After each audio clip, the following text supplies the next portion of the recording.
ঠিক বাংলাদেশের যে পরিস্থিতি হয়েছিল, নেপালে যে পরিস্থিতি হয়েছিল, একই রকম পরিস্থিতি শুরু হয়ে গিয়েছে ইরানে।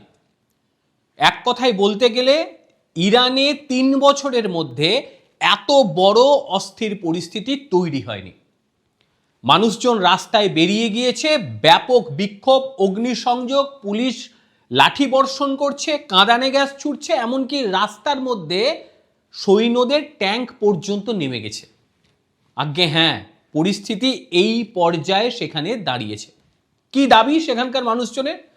সেখানকার মানুষজনের দাবি আয়াতুল্লাহ খামেনি, মানে আয়াতুল্লাহ আলী খামেনি, তার নেতৃত্বাধীন যে ধর্মীয় শাসন ব্যবস্থা এবং নিরাপত্তা বাহিনী, তাদেরকে সরতে হবে। কারণ যেভাবে খামেনি সেখানে শাসন ব্যবস্থা শুরু করেছে, সেই শাসন ব্যবস্থা একেবারেই মেনে নিতে পারছে না ইরানিরা। বিশেষ করে সে দেশের মহিলাদের ওপরে খামেনির অত্যাচার ক্রমাগত হারে বৃদ্ধি পাচ্ছে। যেখানেই ধর্ম সেখানেই মহিলাদের ওপরে অত্যাচার, তাদের স্বাধীনতা একেবারে নেই। পর্দানুসীন তো ছিলেনই, তার সঙ্গে মহিলাদের লেখাপড়ার অধিকার পর্যন্ত তিনি কেড়ে নিয়েছিলেন। প্রকাশ্য সমাজে বেরোতে পারবে না, সঠিকভাবে লেখাপড়া করতে পারবে না, নিজেদেরকে উচ্চতর জায়গায় তুলতে গেলে যে যে জিনিসগুলো প্রয়োজন সবেতেই নিষেধাজ্ঞা জারি করে দিয়েছে। কত মানবে মানুষ?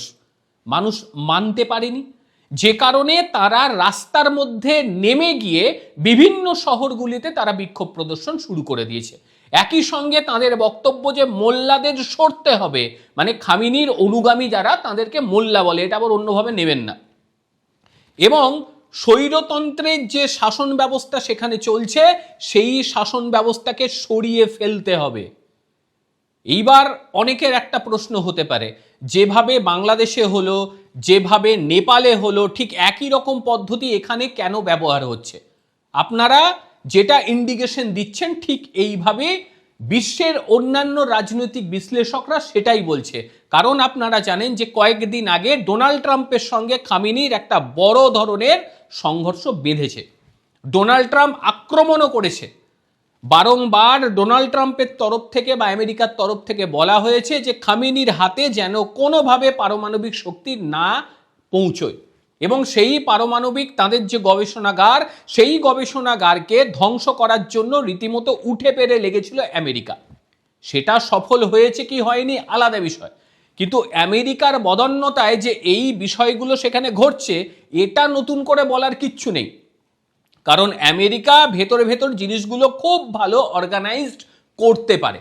ভারতের ক্ষেত্রেও তারা এটা চেষ্টা করেছিল, কিন্তু চেষ্টা করলে হবে কি, ভারতীয়রা তো কান চলে গেল মানে কোনো কিছু বিচার বিবেচনা না করে দৌড়াবো, এটা ভারতীয় নয়, বাংলাদেশিরা এটা করে। মানে হুঁচুকে এগিয়ে যাওয়ার প্রবণতা বাংলাদেশিদের মধ্যে সর্বাধিক ছিল, এবং যে কারণে তারা সেটা পেরেছে। এবং আমেরিকা খুব সুকৌশলে বাংলাদেশিদের দিয়ে এই কাজগুলোকে করিয়ে নিয়েছে। কিন্তু ভারতের ক্ষেত্রে এটা সম্ভব নয়। চেষ্টা হয়েছিল, আপনারা জানেন যে কৃষক আন্দোলন থেকে শুরু করে ভারতেও সর্বব্যাপী একটা আন্দোলন ছড়িয়ে দিয়ে গোটা দেশটাকে অস্থির করার একটা চেষ্টা বা অপচেষ্টা করেছিল আমেরিকা, করতে পারেনি। কিন্তু যে সমস্ত দেশ মব, মানে একবার সাড়া দিলে শিয়ালের মতন সবাই বেরিয়ে গিয়ে ছুটে যায়, তাদের নিয়ন্ত্রণ করাটা আমেরিকার ক্ষেত্রে খুব সহজতর ব্যাপার, সেটাই হয়েছে। আর শুধুমাত্র আমেরিকার চাপের কারণে যে বিষয়গুলো হয়েছে তা নয়, দীর্ঘদিন ধরে আপনারা দেখেন যে বিশ্বের অন্যান্য দেশ এর ওপরে একটা নিয়ন্ত্রণ রেখে দিয়েছিল, বিভিন্ন রকম নিষেধাজ্ঞা জারি ছিল। রিয়ালের পতন ঘটে গিয়েছে মারাত্মক হারে, একেবারে রেকর্ড মুদ্রাস্ফীতি। মানে এত বছরে কোনো দিন এই ধরনের রিয়ালের পতন ঘটেনি। বছরের পর বছর ধরে সে দেশে নিষেধাজ্ঞা জারি হয়ে গিয়েছে, এবং ইরানি রিয়ালের দাম বর্তমান সময় প্রায় $42,000 বেশি কমে যাওয়াতে সমস্যায় পড়ে গিয়েছে। সব মিলিয়ে মুদ্রাস্ফীতির হার প্রায় 42%, যেটা রেকর্ড। এই যে 42%, যার ফলে কি হয়েছে, তাদের সর্বোচ্চ নেতা আয়াতুল্লাহ আলী খামেনি তার যে ধর্মীয় শাসন ব্যবস্থা সে দেশে চালু করেছিল, সেটা একেবারে ভেঙে পড়েছে। 92 মিলিয়নের বেশি জনসংখ্যার এই দেশ এখন আর্থিক সংকটে ভুগছে। মানে ভোগাটা কি, চরম হারে ভুগছে তারা।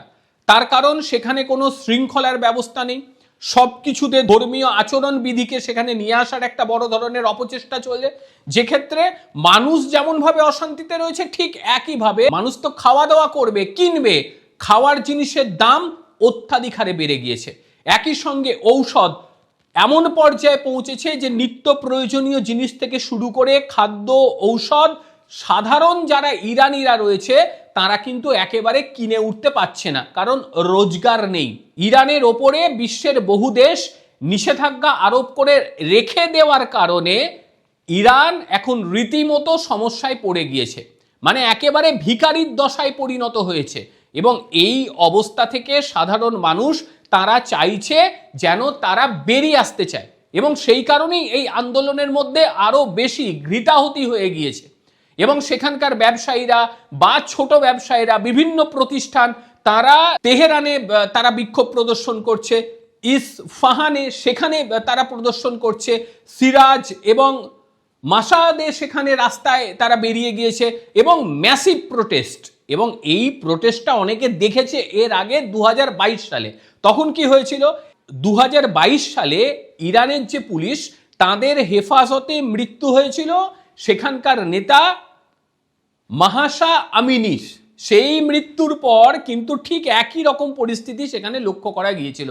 বহু মানুষ তারা বাইরে বেরিয়ে এসে রীতিমতো বিক্ষোভ প্রদর্শন শুরু করেছিল, মৃত্যুও হয়েছিল বহু মানুষের। পুলিশ সেখানে রীতিমতো গুলিবর্ষণ করেছিল। আর এখনকার যা পরিস্থিতি চলছে, গুলিবর্ষণের খবর না এলেও যে সমস্ত ছবি সামনে উঠে আসছে সেই ছবিগুলো কিন্তু মারাত্মক। সেখানে দেখতে পাওয়া যাচ্ছে পুলিশ টিয়ার গ্যাস ছুটছে, সেখানে দেখতে পাওয়া যাচ্ছে মানুষ লুটিয়ে পড়ে রয়েছে রক্তাক্ত অবস্থায় রাস্তার মধ্যে। তার মানে এটা বুঝে নিতে হবে যে টিয়ার গ্যাসের আড়ালে সেখানে বুলেটও ছোড়া হচ্ছে পুলিশের তরফ থেকে। বিক্ষোভ যেভাবে শুরু হয়েছে, যেভাবে বিভিন্ন শহরগুলোতে বিক্ষোভ ছড়িয়ে পড়ছে, এবার কিন্তু খামেনি আর নিজের নিয়ন্ত্রণের মধ্যে কিছুতেই রাখতে পারছে না। না রাখারই কারণ যেভাবে মহিলাদের নিরাপত্তা দিতে পারছে না সেই সরকার, যেভাবে প্রতি ক্ষেত্রে মহিলাদের মুখ ঢেকে বাইরে বেরোনো থেকে শুরু করে বিভিন্ন ক্ষেত্রে তাদের উপরে নিষেধাজ্ঞা জারি, এটা সাধারণ মানুষ ভালো করে নিচ্ছে না। আর অপরদিকে একদিকে ধর্মের শাসন, মানে মানুষকে জোর করে দেওয়ার চেষ্টা, এবং অপরদিকে মানুষকে খেতে না দেওয়া। যে কোনো একটা জিনিস তো দেবে দেশ, নয় সে পেট ভরে খেতে পারবে, নয় তার চিকিৎসা ব্যবস্থা সহজ হবে, আর নয় সে ধর্মাচরণ করতে হবে খুব ভালোভাবে বা স্বাধীনভাবে সে চলাফেরা করতে পারবে। কিছুই যদি করতে না দাও, সব ক্ষেত্রে যদি নিষেধাজ্ঞা বলবৎ থাকে, সেই ক্ষেত্রে মানুষ কোথায় যাবে? আর এইটাই হয়েছে। আর আমেরিকা এই সমস্ত জিনিসগুলো খুব ভালো ওয়াচ করে সেগুলোকে মানে পলতে উস্কে দিতে খুব ভালো পারে। আমেরিকা জানে যে কোন দেশের নাগরিকরা ঠিক কি কি করলে খেপে উঠবে। এই ক্ষেত্রেও ঠিক সেটাই হয়েছে। আমেরিকার পেছনে সরাসরি লেগে যাওয়া, এর ফল যে কি হতে পারে সেটা বহু দেশ দেখেছে। শেখ হাসিনা আমেরিকার কথা মানেনি, সেন্ট মার্টিন দ্বীপ দেবে না সে আগাম জানিয়েছিল, সেই কারণে শেখ হাসিনাকে সেখান থেকে পদচ্যুত হতে হয়েছে। একইভাবে ভারতের সঙ্গেও লাগতে গিয়েছিল, কিন্তু ভারত আমেরিকার ভাই চোখের ওপর চোখ রেখে কথা বলতে জানে, আমেরিকাকে অকাতে দেখিয়ে দিতে পারে, যেটা খামেনির ক্ষেত্রে সম্ভব নয়। খামেনি এইবার তার অবস্থান থেকে সরতে আর বেশি দেরি লাগবে না। সেখানে হয়তো নতুন সরকারও আসতে পারে। আবার জানাও নেই এই যে তীব্র বিক্ষোভ হচ্ছে, সেই তীব্র বিক্ষোভকে দমন করার জন্য কি কি ব্যবস্থা নেবে। হয়তো তীব্র দমন নীতি সে নিয়ে নিল, সেই ক্ষেত্রে বিক্ষোভ হয়তো দমনও হয়ে যেতে পারে। তবে পরিস্থিতি যেদিকে মোড় নিচ্ছে, যেদিকে বিভিন্ন জায়গায় একের পর এক রাজ্য, একের পর এক জায়গায়, একের পর এক শহর তাদের বিক্ষোভ ছড়িয়ে পড়ছে, তাতে খামেনি সরকার তারা কিন্তু ত্রস্ত হয়ে উঠেছে। কিভাবে সামাল দেবে এটাই বুঝে উঠতে পারছে না। আর কয়েকদিনের মধ্যে বিষয়টি কিন্তু হয়তো স্পষ্ট হয়ে যাবে। আর আমেরিকা এই খেলার পেছনে আছে, এটা যারা একটু জিওপলিটিক্স নিয়ে চর্চা করে তাদের কাছে বিষয়টি মোটের উপর স্বচ্ছ হয়ে গিয়েছে। কি বলবেন আপনারা? যেভাবে সেখানে বিক্ষোভ শুরু হয়েছে, এই বিক্ষোভের পেছনে হাত কার থাকতে পারে? কি মনে হয় আপনাদের? অবশ্যই জানাবেন। প্রত্যেকে ভালো থাকবেন, সুস্থ থাকবেন। আবারও দেখা হবে অন্য কোনো দিন অন্য কোনো ভিডিওতে। ততক্ষণের জন্য নমস্কার, ভালো থাকবেন।